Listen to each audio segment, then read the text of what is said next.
आइए आज हम बात करेंगे फरक्का बांध को लेकर। दिसंबर 2026 में बांग्लादेश के साथ हुए भारत के करार, इस बांध को लेकर पानी के लिए जो समझौता हुआ था वो समाप्त होने वाला है। 30 वर्षों का करार था। 1996 में यह करार भारत और बांग्लादेश के बीच हुआ था। इसे लेकर खासकर बिहार सरकार काफ़ी चिंतित है। जदयू के सदस्य, विधानसभा के सदस्य संजय कुमार झा ने बताया है कि कम से कम 2050 तक वैज्ञानिक आकलन करने की आवश्यकता है गंगा के जल को लेकर। कम बारिश के कारण जब गंगा में जल की स्तर कम होती है तो सिंचाई को लेकर काफ़ी चिंता बनी रहती है। खासकर गंगा मुख्य नदी मानी जाती है भारत की। कुल भौगोलिक क्षेत्रफल का लगभग 26% जल गंगा में प्रवाहित होती है। 445 किलोमीटर की लंबाई है गंगा की बिहार में।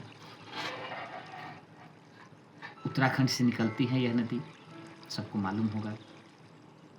भागीरथी और अलकनंदा जब देवप्रयाग में मिलती हैं तो वहाँ से यह गंगा के नाम से जानी जाती है। हरिद्वार में मैदानी इलाकों में प्रवेश करती है और उसके बाद उत्तर प्रदेश होते हुए बिहार, पश्चिम बंगाल में जाकर मालदा गैप के पास यह एक डिस्ट्रीब्यूट बनाती है जो पश्चिम बंगाल होते हुए बंगाल की खाड़ी में चली जाती है और एक बांग्लादेश में जो है प्रवेश करती है पद्मा के नाम से। और ब्रह्मपुत्रा नदी जो बांग्लादेश में प्रवेश करती है जमुना के नाम से, यह दोनों जब मिलती हैं तो मेघना के नाम से जाकर बंगाल की खाड़ी में गिरती है और विश्व की सबसे बड़ी डेल्टा का निर्माण करती है, जिसे सुंदरबन डेल्टा कहा जाता है। बिहार सरकार ने यह कहा है कि इसके जल को लेकर एक वैज्ञानिक आकलन किया जाए और नए सिरे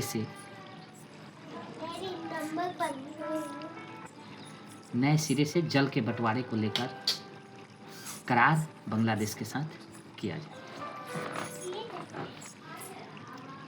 आज हम और इसमें जानकारी ऐड करना चाहेंगे, खासकर गंगा नदी बेसिन को लेकर। गंगा नदी बेसिन,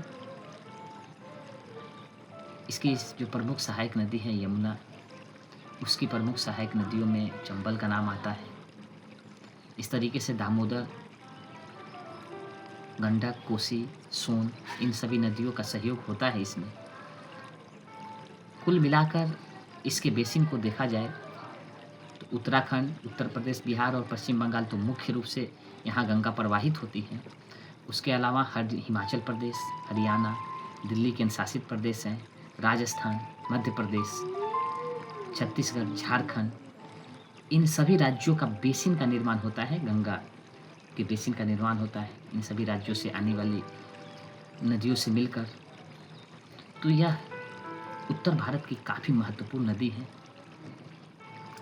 जिसको लेकर बिहार सरकार जो है नए सिरे से करार करने के लिए बांग्लादेश के साथ भारत सरकार पर दबाव बना रही है। चलिए, यह जानकारी आपको कैसी लगी? अच्छा लगे तो आप इसे लाइक, कमेंट और शेयर, साथ साथ फॉलो भी हमें कर सकते हैं। धन्यवाद।